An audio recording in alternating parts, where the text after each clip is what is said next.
A very good morning to you. Welcome to Motivation Monday, where we bring you challenging conversations and inspiring stories. Yes, that is what we aim to do here at Motivation Monday. In fact, I would just love to hear from you.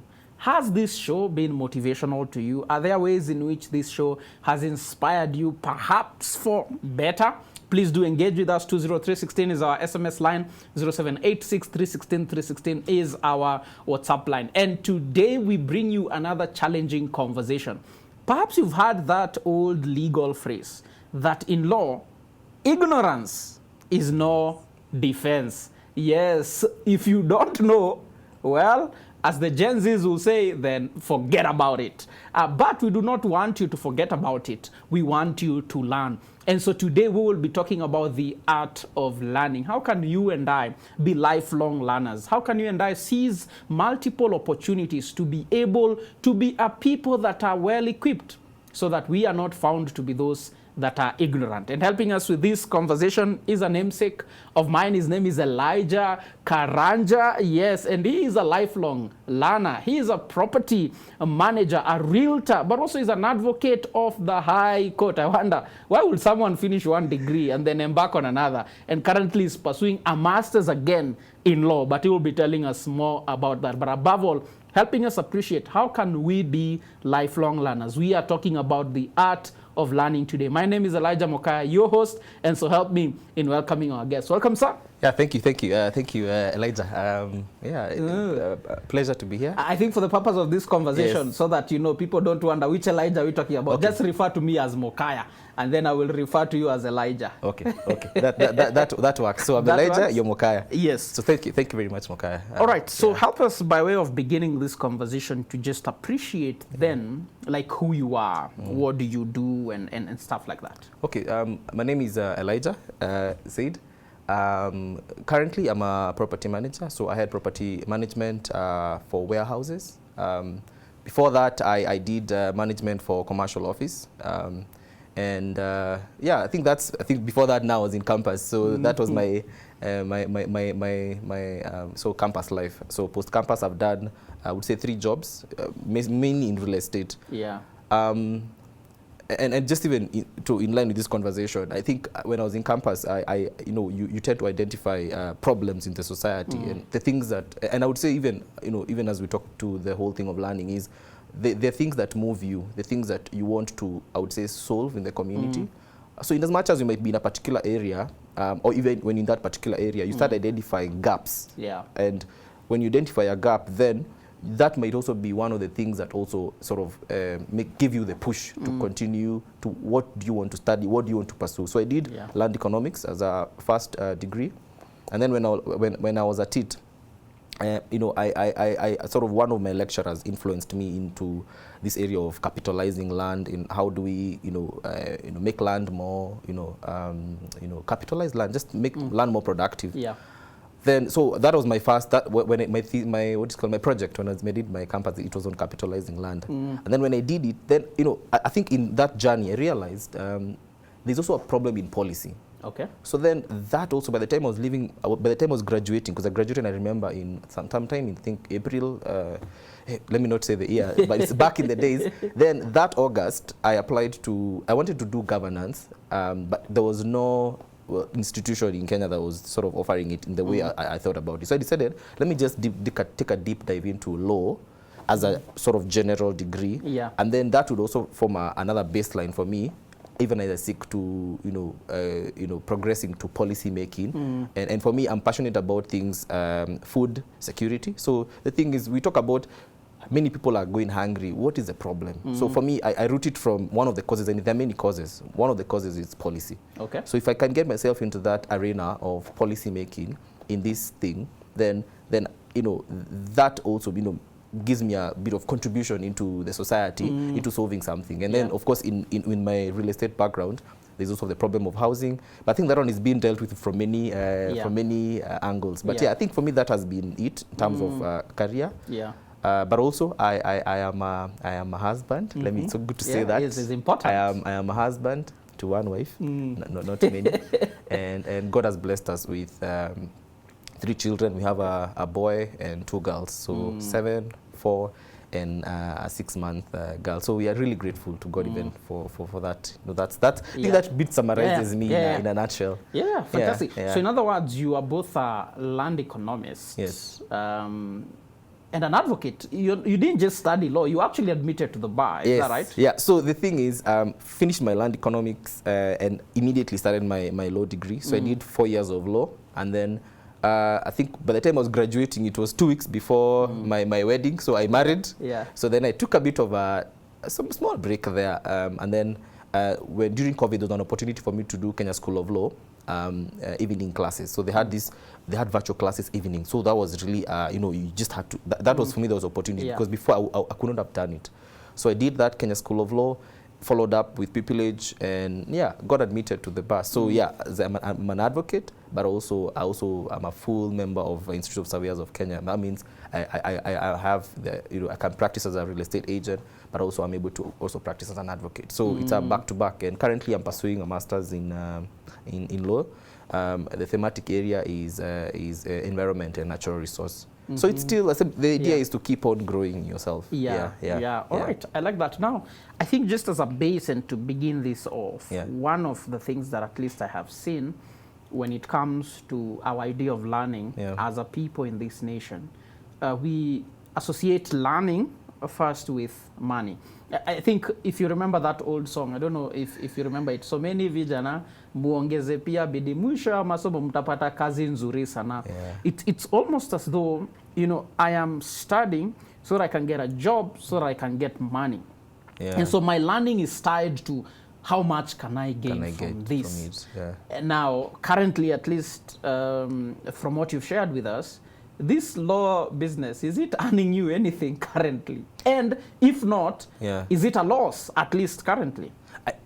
It's not, I would say, it's not earning me anything, I would say directly. But I would say this, even with my current workplace and, you know, even I would say in my past, it's been also something that even, I would say, somebody who's engaging with you would consider, because you come, it's like a value add. You know, the way we say, it's when you get in, people who are looking, a job description would say that having this would be an added advantage. So by just having the law in itself gives you an edge over, let's say, you know, other potential people they would consider for that particular role. But the thing is, having it helps you become a more effective person, even when, because the law is a very, I would say in this case, it's a very general, it applies in very many things. Let's say, because currently, like now, I'm currently, we're going through sort of a discussion on a solar agreement.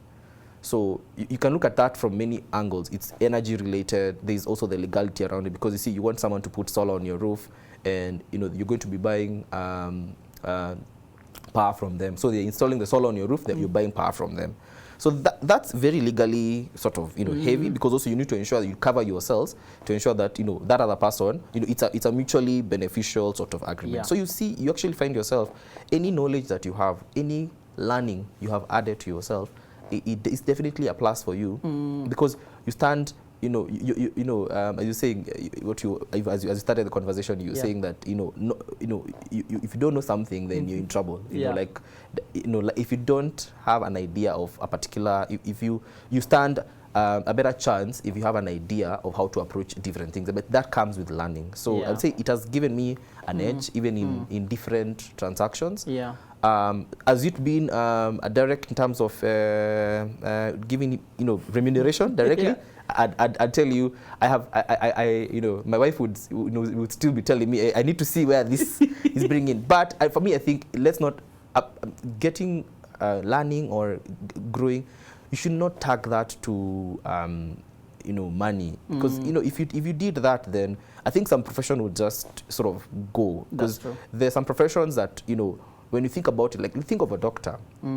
The much value they bring to the table, you don't even quantify that. It's even sad to say that I've paid that person for this service. You know, to tell the doctor, you know, even for somebody to arrogantly tell a doctor, I've paid you. But when you think about what they've actually done, you know, somebody has done like a surgery on you and everything, and you know, you go arrogantly saying, you know, I've paid you for the service. You're like, you know, you'll not even be saying this if this person didn't go through that surgery. You know, you'll be suing them later, but you're not there, maybe your family. So I think tagging it to money, I think it's not There needs to be more, and for me, I look at it as, look at gaps in the community, look at problems in the community, and seek to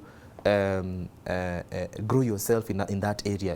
If you're in a community where people are struggling to, let's say there's water, water issues, what can be done to, study about boreholes, can a borehole be sunk in this area, or, water projects, can we tap water from a particular area? Look, what can be done? I think look at education from a point of solving problems. And if you approach education from a point of money, at some point it will frustrate you, and you will stop educating yourself because you're thinking it's not translating. But for as long as you think, let me look for a problem in the community or in the area that I am in, the area that, your area of influence, then you're looking at, can I solve? What can I solve? Then you go back and you say, okay, let me educate myself in this area.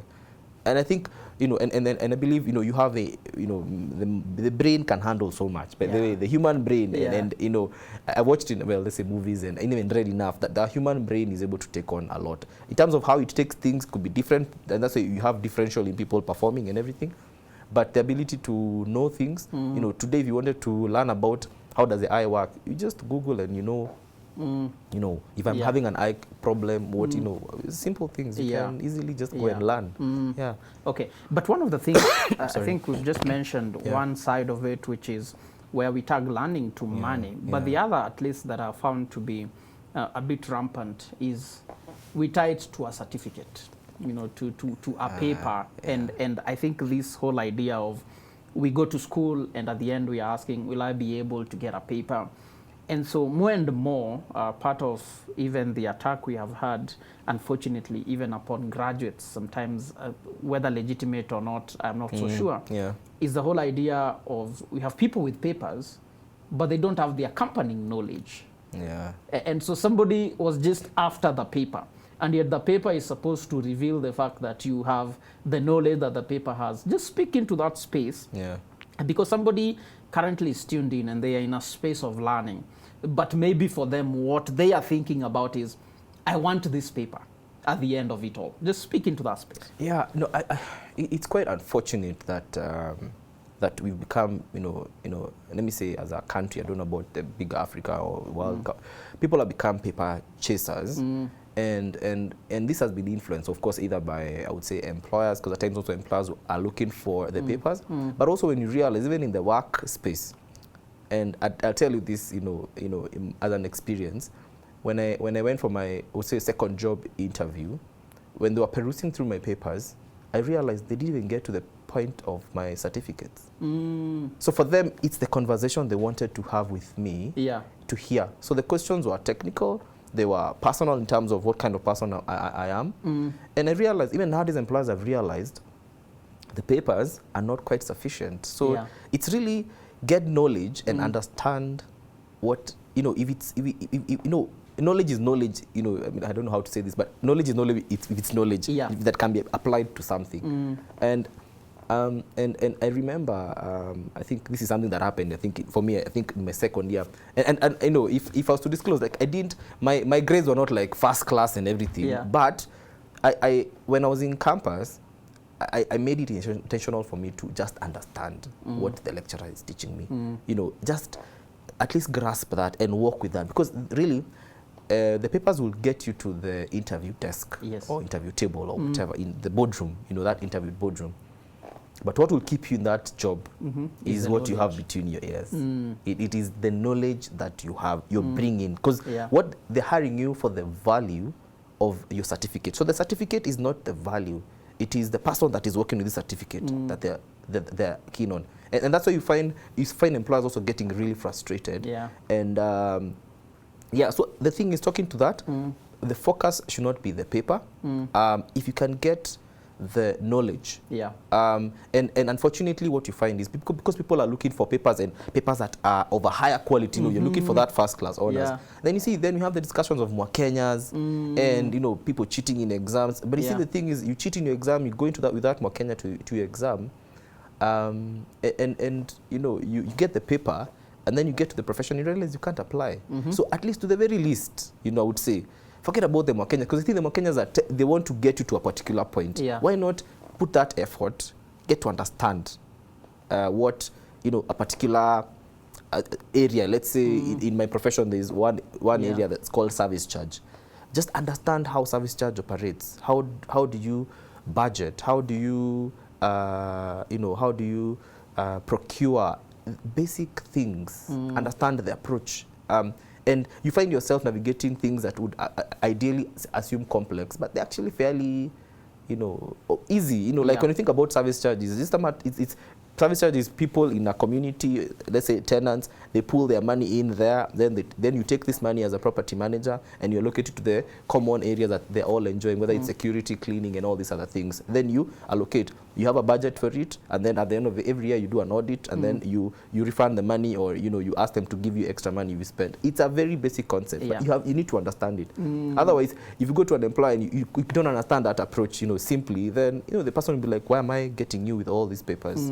So yeah, I think the paper chasing is not it's not fair to the employer, it's not fair to yourself, and it's not fair even to the people that you're going to give these services to. Because the thing is, you know, you'll be giving a half-baked, you'll be a half-baked profession if you're just bringing papers to the table. There's no value to you know, bring value. I think one of the things, and perhaps you may not have mentioned it in your introduction, but as I, you know, looked you out, at least at the position you're in, you know, in the company that you are working for currently, you are in a position where you directly influence, you know, some level of employment. You have a team that you work with, that you oversee, and there are certain specific aspects of, you know, your work that you know, you interview people and you gauge whether they should get in or not. What do you look for, you know, when you're looking for an employee? So the thing is, I would say I would look at the qualifications. That is important, because also one of the requirements, you know, even as many employers would say, somebody has to be qualified for the job. I also look at the experience. That is important. And experience, you only gauge experience from when you have a conversation with someone. So, you know, someone can tell you they've worked here, because for me, like, you know, let's say, give an example of somebody like a maintenance technician. So if I'm recruiting for a maintenance technician, I'd be keen on the experience, because also an experience that matches to what role that we are hiring. So if I want somebody to come and, you know, look at generators, they're looking at solar installations, pumps, all these things. I want somebody who, you know, has an understanding of those things. So I would say the paper would get me there, would get you to the table. As I say, the papers get you to the table, but the conversations we have is what really, you know, and I would be very particular in asking you the questions based on my experience. I'm not a very technical person, but you know, as a property manager, you know, I know how problems come. So I'll ask you the problem questions, and if you're not able to navigate those problem questions, then I'd be reluctant to hire. So currently, I can confidently say that you know, the people that, like, now there's one person that we took up back in 2018, and I've never had any issue. And that I'm able to sleep comfortably knowing that that site is taken care of, because the person that's there understands what needs to be done, and they're able to make decisions because they have had good experience. Of course, they have the qualification. So the thing is, for me, it's the value behind whether the paper and the person. And, you know, and of course, constantly, you know, ensuring that somebody is willing to also learn and grow. And so one of the things that we did with that, I'm speaking to one particular person, is we took them through servicing solar. So in their past experience, and you see solar is a new thing that is coming in the market in terms of, you know, with the whole green movement and everything. So we took them through solar training, you know, at Strathmore, and you know, just for them to understand how solar is done. And now the thing is, the person I don't need to, they give value, because I don't have to hire a company to come and service this solar. The person is able to, you know, give reports and you know, even just maintenance of the system. They understand what needs to be done. So it's value also. If you learn, it's value also to employers. So for me, I look at it from a point of, I'm looking at the experience. I'm looking at the personality. That's also very important, because it's somebody that you can easily sort of talk with. Yeah. Okay, I like that, and I think you touched on something, and we'll continue with this conversation. Yeah. But even just the whole bit of experience. So it's not just 20 years experience, because it's possible to have 20 years experience and yet you never learned anything. Yeah. And so you might not bring much value to this conversation. Welcome back. This is Motivation Monday, where we bring you challenging conversations and inspiring stories. And today we are talking about the art of learning. In fact, kudos to you if you've still stuck with us throughout this conversation, because then you are learning. And this is something that is able to actually sort of challenge you, inspire you, motivate you, and bring a level of transformation to your life. My name is Elijah Mukaya, your host, and our guest for today is Elijah Karanja. Yes, I know, my namesake, who is both a realtor, a land economist, and an advocate of the High Court, somebody who embodies this conversation that we are talking about, the art of learning. In fact, before we continue this conversation, I have a question for you. Formal learning or informal learning, in your opinion, which is superior?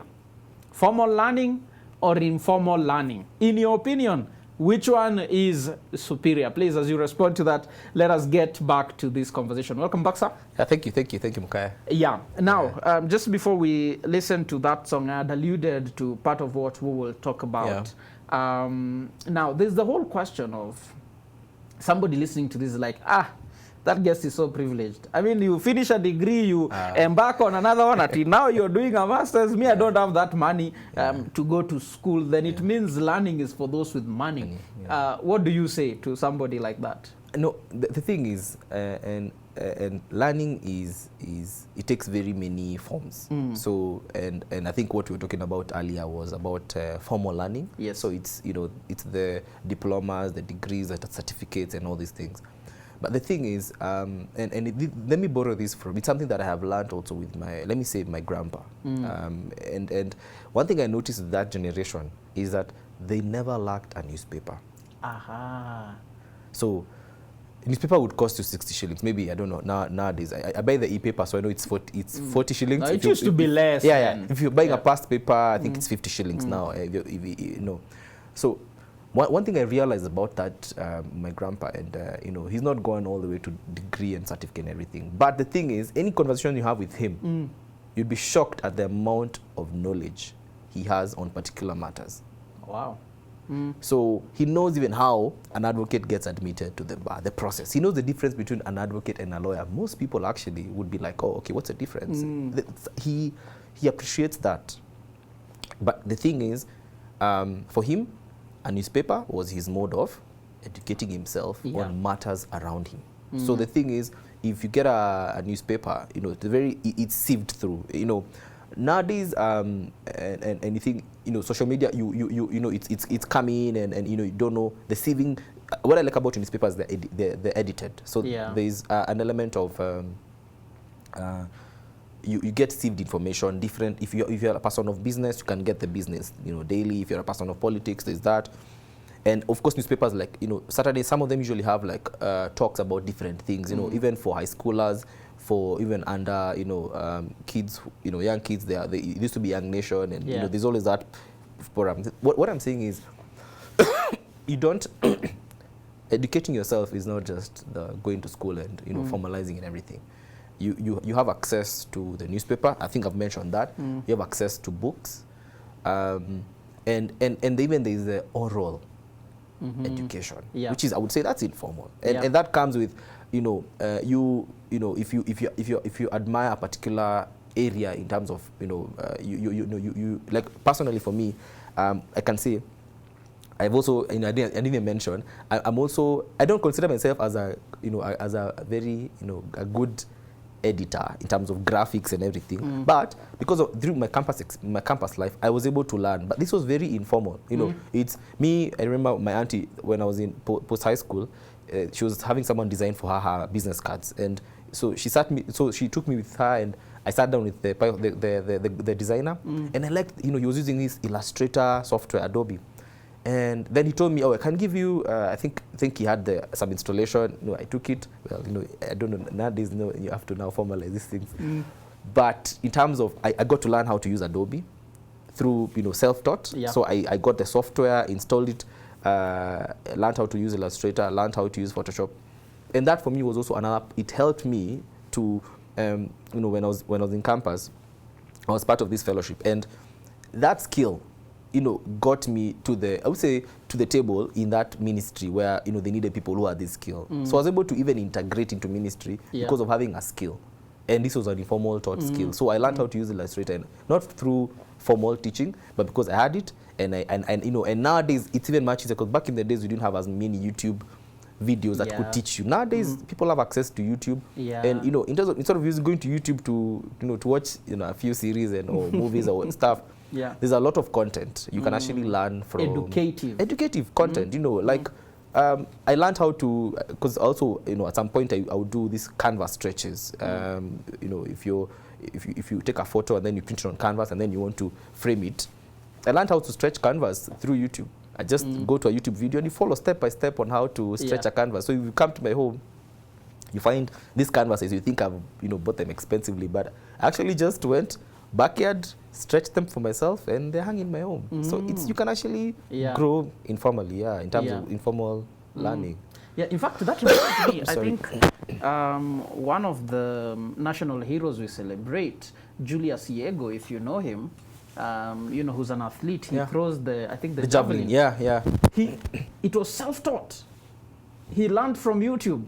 And the man went ahead to win medals and things like those. And so there is value in informal learning. There's a lot of resources around us, whether it's people. I would say number one would be people, because I think I mentioned my grandpa for me has taught a lot of life lessons, and for the young people out there, your grandparents, as much as they may not have your degrees, but there's a lot of life lessons, whether it's investment, whether it's and you see a lot of information passed down even when it comes to like young mothers, in terms of how to take care of babies, because they've taken care of babies, whether it was in a different generation. Maybe back in our days there used to be napkins, nowadays there are diapers. But the thing is, maybe that's a new, forget about that, but things like how to for mothers, latching the babies, these are things you can actually be taught by the elderly women. For young men, in terms of things like purpose, and for me, I mentioned my grandpa a lot, because he's been one of I would say a mentor, because I realize he may not have gotten that formal education, but man, the level of knowledge he's gotten over his lifetime, whether it's by reading the Bible, newspapers, interactions with people, that's our wealth of knowledge. So people, I would say, for informal education, you have people around you, so that you have no excuse. If you say I can't buy a newspaper, you have your elderly relatives, friends, and everything, people who have knowledge in particular areas. But just generally, even just having conversations with people, you learn a lot. So there's that, and then you have books, you have newspapers, you have nowadays there's internet where you can easily learn skills. You want to learn how to edit videos, and nowadays there's even artificial intelligence. That's true. You go to ChatGPT, you ask, times for me it's unbelievable how you can actually use ChatGPT. At times I feel it's even, some professions will be just, obsolete.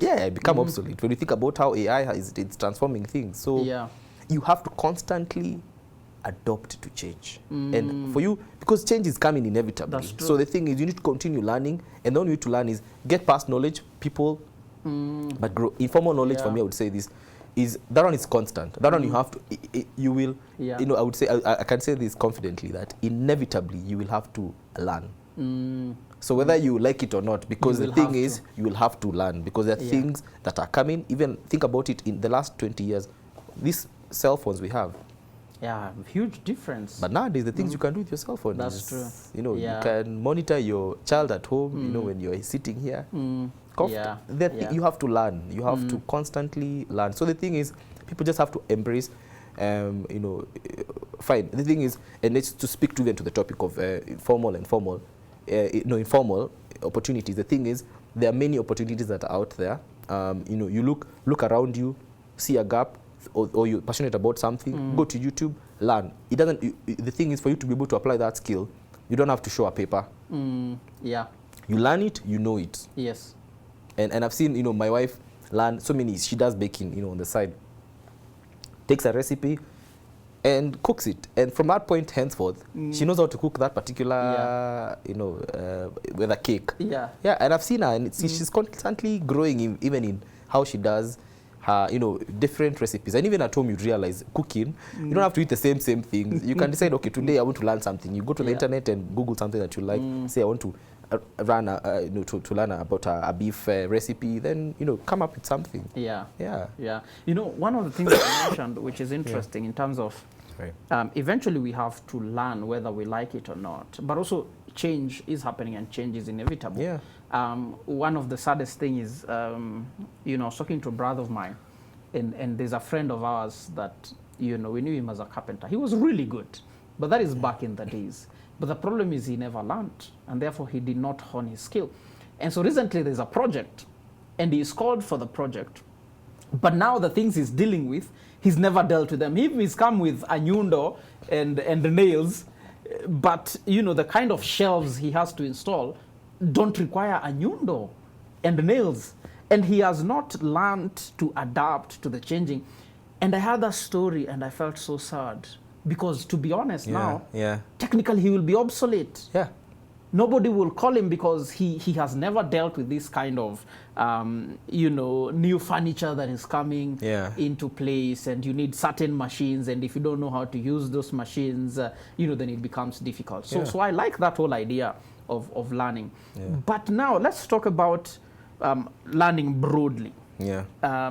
So that again, we're not there just feeling, learning has to translate to some sort of return, especially this idea of money, is a great motivator. But let's even talk about the area of family, for example. Yeah. Is there a space for us continually learning within the space of family, for example?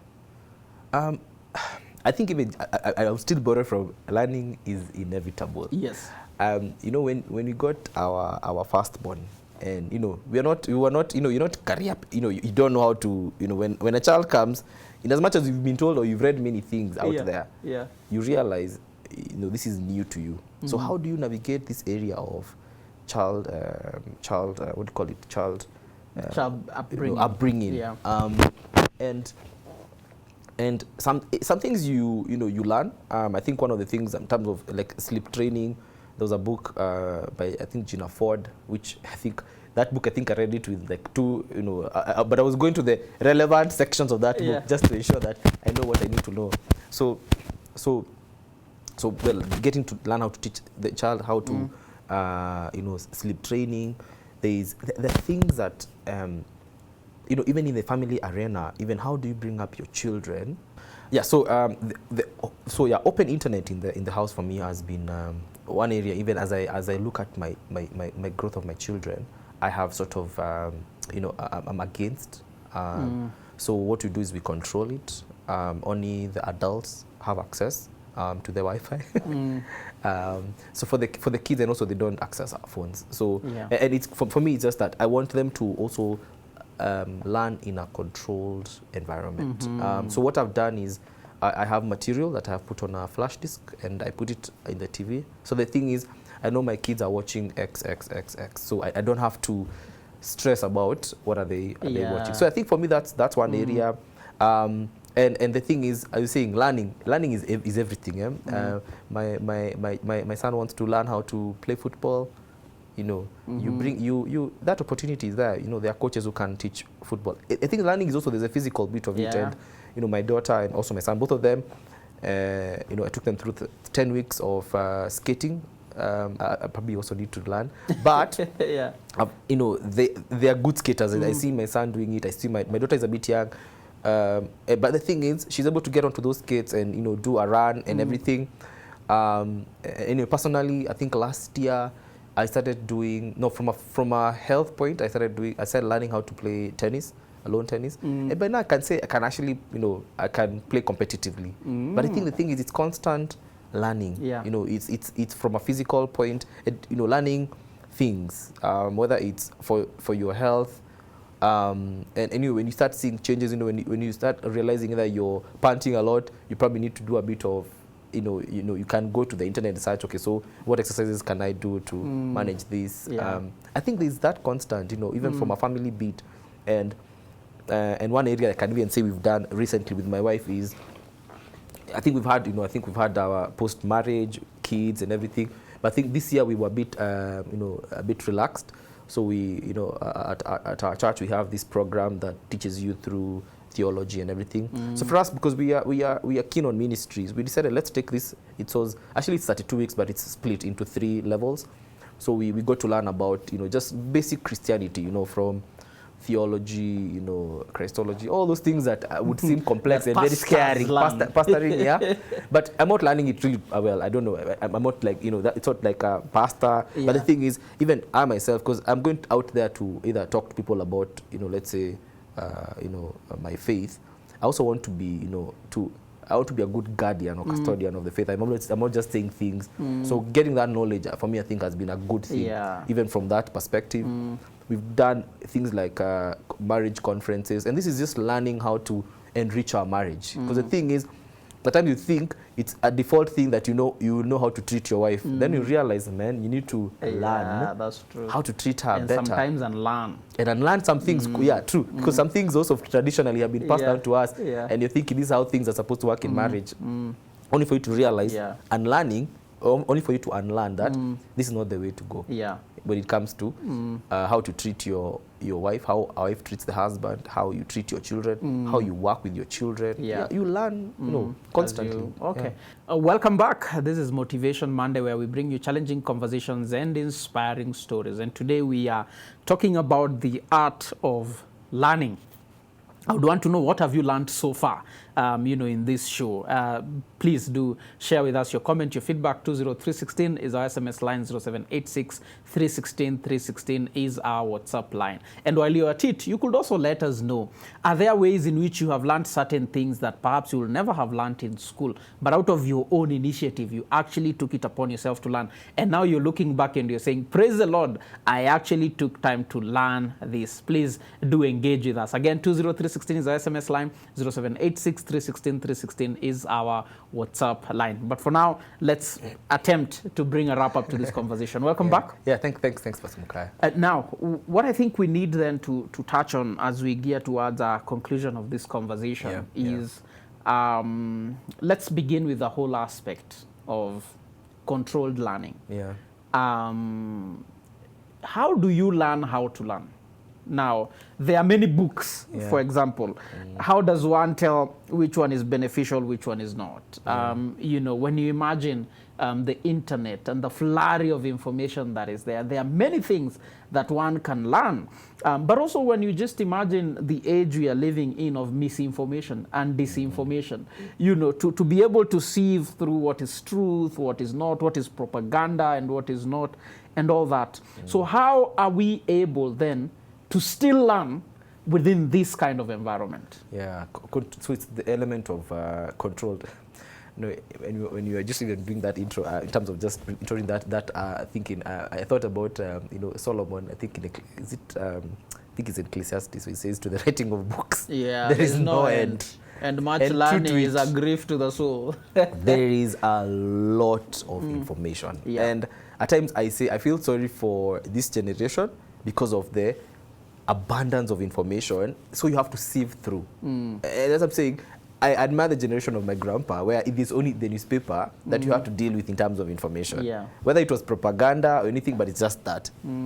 For us, we have so much information. And think about how editors, I think the thing is now, as to deciding what information is important and what is not, think about how editors do it. For them is, they do a bit of checks. Whether the source is credible, factual in terms of what are the facts around it and everything. So I think it also calls us, it's part of our responsibility, even the information that we sort of decide to take in. And one of the, let me say, going back to formal learning, one of the benefits of formal learning is that some of these lecturers, some of these professors, some of these people, they've actually sieved through And because of the experience, they're able to sort of condense and say, oh, this is actually the relevant material. That's why when you go for any lecture or any uni, any sort of, when you start classes, they first take you through the materials that they would recommend that you engage with as you go through that, because they feel this is the material that will be relevant. Otherwise, there's a lot of information about this topic out there. Same thing. So I would say is people need to also intentionally interrogate the information that you also, for basic learning things like how to do a recipe, that is just, if it backfires on you, then you know that recipe was not real. No, that's the evidence at the end of it all. As to other things, like when you think about kids, and for me, because my children are still very young, I am yet to now, in the next phase, because I know internet will be inevitable, because I know at some point you will, as they grow up into teenage and everything, you want to give them that leeway, because eventually they will still interact with this information. Is knowing how, because I know nowadays there are even, from a technology point, there are apps that also help you manage content and everything. You can block some websites and everything. There's a way technology also helps you. But from a personal bit, even in addition to what outside sources can do, I think when it comes to things like your own self in terms of what you're learning, I think it's just a matter of interrogating. Because if a book has been written by a writer who's, I would say, the thought process, or let's say, I'm a Christian and I want to read a particular thematic area, and I realize the person who's writing that book is of a different approach to things. And then there's this other book that has someone who's, let's say, a Christian writer, and they're thinking around it. I personally encourage, people to read this. I think there's this book I read, I think, about Every Good Endeavor, I think by Tim Keller, I'm not sure. But that book, it talks to you about how to approach your work life, or your work, or your vocation as a Christian. So for me, that's one thing I would, and that one I can recommend. I've recommended that book to my siblings, because I want them to. It's the same thinking, because for me, I would buy into that thinking. So I think it's interrogation. People need to, constantly, I think, interrogate and the background of, let's say, writers, the information, where you're getting it from. But the thing is, it's the information is out there. So how do you, it's still challenging when you think about it, because I think it's still an area I'm navigating, because this is, I think 5 years or 10 years ago, we didn't have the flood of information that we have now. So it's also an area that, you have to constantly either, navigate and think through, how do I open the internet? Do I control it? Do I put do I do history checks just to confirm? Because he also constantly engaging, and speaking from a family setup is, when you constantly also engage your children, you're able to know what they're picking and what they're not picking. If you realize, the curve is headed in the right direction, then I think things are fine. If you realize things are not, if you hear a child, swear, or then you're like, oh, okay, then I need to check. Is it the neighborhood children? Is it the internet in the home? Is it me as a parent? Have I said, am I swearing? So you need to keep on checking. I think it's constantly, and I'd say, even just borrowing from how editors would do it, it's constantly sieving. It's sieving. It's saying, okay, how things on this, and I think that I would say continually engaging with the information is helpful. I don't see any other, but anyway, I hear you. To, and I think just the more you learn how to learn. I think the more you are engaging with information, the more you are able to discern what is credible, what is not. But if you've not even begun, then it becomes difficult. So I think just that continuous desire to grow in learning, then develops within us sort of that ability to discern as you go ahead. But maybe as a consideration for a wrap up for this conversation, but part of learning is unlearning. So just speak into that space as well. I think personally now, in terms of your idea of top of my head is marriage. How we've grown up in our setups. This is how you view marriage, how you saw marriage, there are things I've had to unlearn. Approach to, many things, and even career, making it not just about money, looking at the bigger picture, where God says, you do it as unto the Lord. Because at times, you may not be happy with how you're being remunerated, but, the thing is, but you continue doing it. You have to unlearn that kind of thinking. You have to unlearn that, it's not about, I was just saying, even from the beginning of conversation, it's not about the papers. It's about problem solving. The thing is, I see myself unlearning, either from past, things that I've held strongly on, approach to life especially. You find yourself okay, that one doesn't work. And the thing is also, another thing also that also you need to accept is if something doesn't work, really, it doesn't work. Yeah. So you try this particular way and it doesn't work, then it doesn't work, then you leave it. I've tried, opening the internet. I think I left the internet. Once there's a time when we moved, when we moved, there's a point where we moved, and then I think my employer, during the COVID season, they started, at that point, for me, I'd always blocked the internet until now it was, there. You can't say it's a cost thing, so the internet is there. And then I left it open for the children, then I realized, whoa. My children are waking up at night, they're like, oh, I'm scared. I'm like, what are you scared of? They watched something that on the TV scary, that ended up scaring them. So the thing is, they have these imageries in their dreams that are scaring them. Okay. So then I'm like, okay, this thing doesn't work. Yeah. And then then I undo it. Okay. So for me, I'm also, I would say you need to be humble enough to accept if things are not working.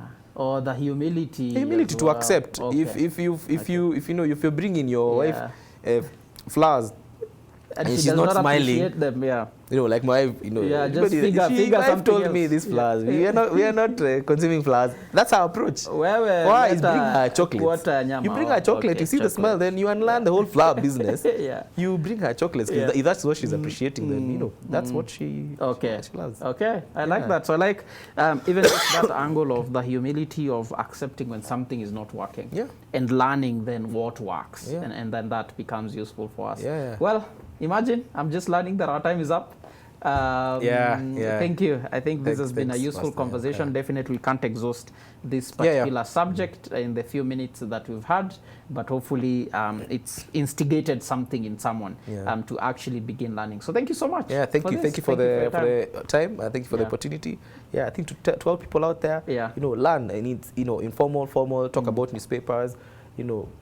Get any information around you. Read the internet, AI. Nowadays, even it's been sieved through. So the internet is being sieved by the AI. So it makes it easier. So constantly engage. If you have a passion in something, how to make, you want to know how to make this carpet, this thing. How do you do the molding? How do you can learn all these things. So I think it's just desire something. Check out the internet. If you need to go for formal learning to fine tune it, because also things like carpentry nowadays, they're not just you go formal learning to the kind of carpentry that you're saying that they're here is very technical. Thank you very much. Thanks. Asante sana. Thank you for your time. All right. Well, we've come to the end of our conversation for today. The art of learning is what we were talking about today. Now, granted, we cannot exhaust every kind of question or comment that comes as a result of this kind of conversation, but it is our prayer and hope that we have sort of just inspired you a bit to begin actually a journey towards being a lifelong learner. And oh my, life is full of so many opportunities for learning. And as sure as things continue changing and growing, we ought to continue learning. And so it is our hope and prayer that you will be a lifelong learner, even as you've learned about the art of learning. Well, before I go, let me remind us that we continue bringing you programs like this by virtue of partnership with men and women like yourself. And so let me invite you to consider being one of our partners. And if you desire to do so, please send an SMS with the word partner to 20316 and somebody will get back to you. But in the event that you're saying, well, I have something I can spare and give, feel free to do that through the pay bill number 316 and for account, kindly write your phone number. But for now, this is goodbye from us. But please, keep on learning. Keep on learning. See you next week.